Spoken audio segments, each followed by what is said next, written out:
of the bodybuilder curse and jogger wisdom, or bodybuilding is a weighted endurance sport.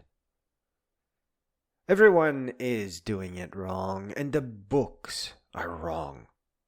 Most people give up on fitness precisely due to bad advice. Spreading it is a curse in itself. What advice could I give you that could possibly change your mind?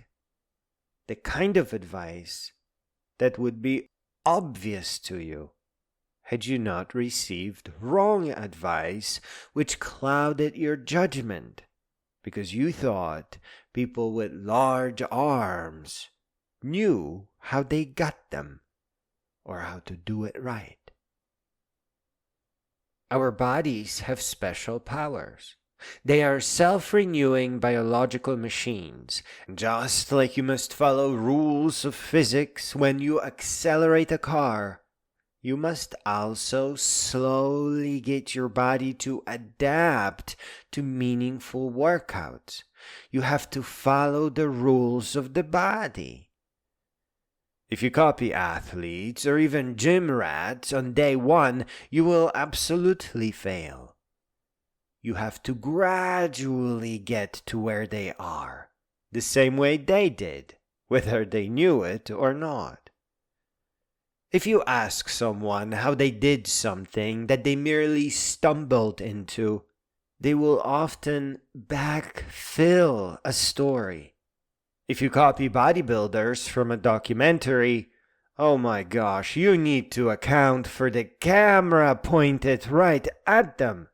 The fact that they are just showing off, and like above, probably making stuff up as they go. So I ask you, stop listening to advice and begin paying attention to evidence and results. Look at a fat person and ask yourself, what is this magic that they use to get around? They are dragging extra 100 or 200 pounds, something that would crush you. How did these incredibly heavy people gained this incredible power to drag an extra 100 pounds? They have gradually gained weight, giving their bodies time to adapt and grow muscle. If they lose all that fat, they can gain speed and become powerful athletes. But to keep that muscle post-weight loss, they will need to work out frequently or wear a weight vest. They will need wrist weights, ankle weights, and keep on moving, keep on working out, and keep on trucking. If you are not large, for you to successfully replicate their powerful muscle, you need to gradually increase your weights. Otherwise, that extra 100 or 200 pounds will stop you so frequently that you're not going to get anywhere, maybe to the first plateau. You need to do it gradually, but not as slow as gaining fat, though not so fast that you can't move and need rest, because that's when your body stops listening to you.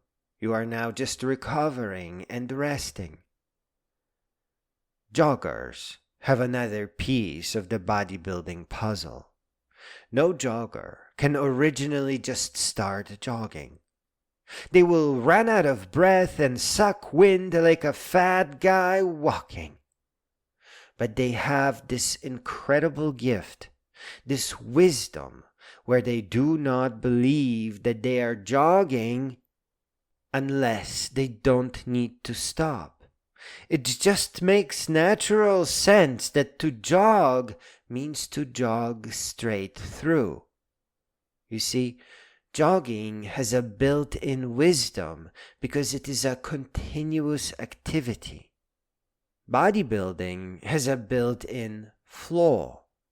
It seems like big muscles demand big weights. The formerly fat bodybuilders who are lifting big weights seem to serve as evidence backing this up, and no one really thinks about this any further. But again, bodybuilders who were once fat gained their muscles from carrying all that fat around for ages. They may not know how they got their muscle. They may say that it is superior genetics or something that only they can do. A lot of big muscle people are stuck in a plateau. They lift so heavy that they simply cannot lift any heavier for long enough. Especially because gyms, to save money, will manufacture equipment spaced 5 or 10 pounds apart. An increase of 5 pounds, even in a dumbbell, is way too much. 2.5 pounds is almost too much. So it works like this. Mr. Fancy Fatty Fatterton starts with 20 pounds 50 times that he can lift due to obesity and enhanced muscle. He lifted his fat all of his life, from the age of 9 or even lower. He loses some weight, goes on to 25 and 30 pounds, lifting it 30 times now. And then 35 and 40 pounds. Whoa! But now, lifting it 15 times and really needing to pause between the sets of 15 times. And then, he may go for 45 pounds or more, now lifting it 10 times. And now he won't be able to lift any more. Not for long enough for his body to adapt. That is called a plateau. This bodybuilder cornered himself because he has no real idea what he is doing. He's lifting too much to progress. Bodybuilders will often stay there, not really growing muscle, maybe losing fat to gain some muscle definition, but they will have cornered themselves for years just because they went too fast, and now their weights are too heavy to work out for long enough for the body to get a signal to adapt, and they will remain at their plateau. Sitting,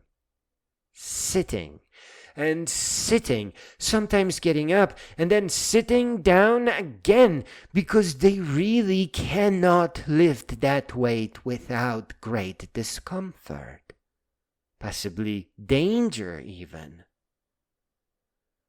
But it gets even worse because they do not want to be seen lifting any less. That high weight past 45, maybe 50 or 60 or 100, who knows, is their pride. And they will not ever be seen lifting 20 pounds again. It's not as easy as going back down to light weights.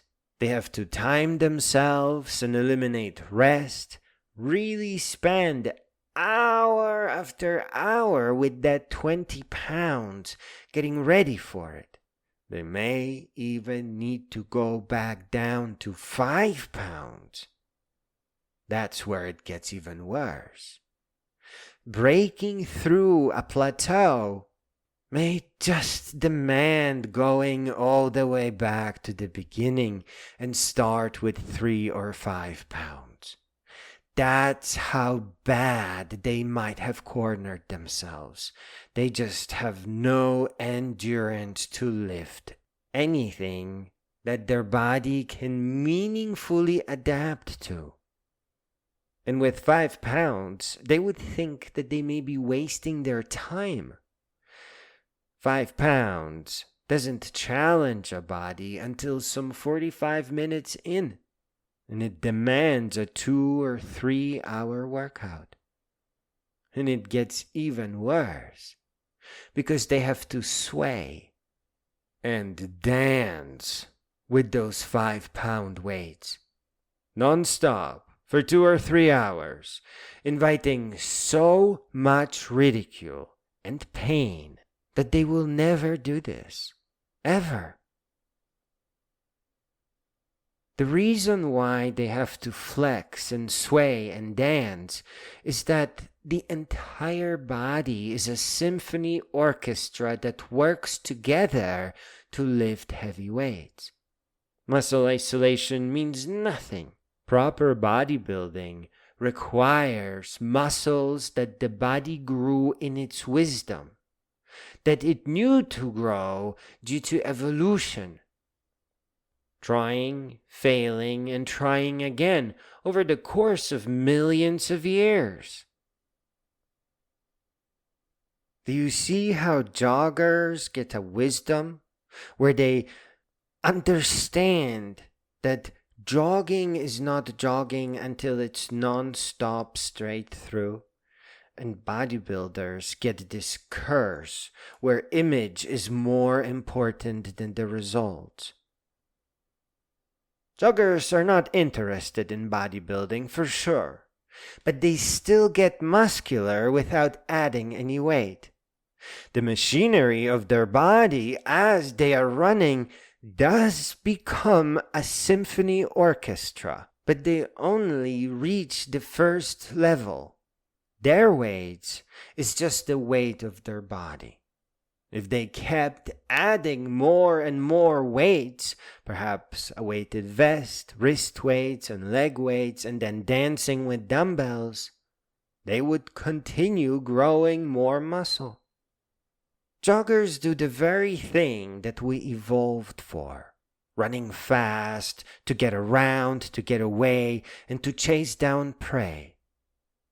If they did add weight slowly enough not to interfere with the operations of a body as it is jogging, in a reasonably short time the body would listen and they would safely become bodybuilders. They would continue building more and more muscle. What can we do to lift the bodybuilding curse of sets, reps, sitting around, and plateaus? Follow evidence of fast muscle growth that may occur on your or animal or athlete body. Follow evidence that you can see with your own eyes. There can only be success where there is evidence. Bodybuilding is a weighted endurance sport, not a woo-woo science of lifting heavy and sitting around for the big muscles to pop in.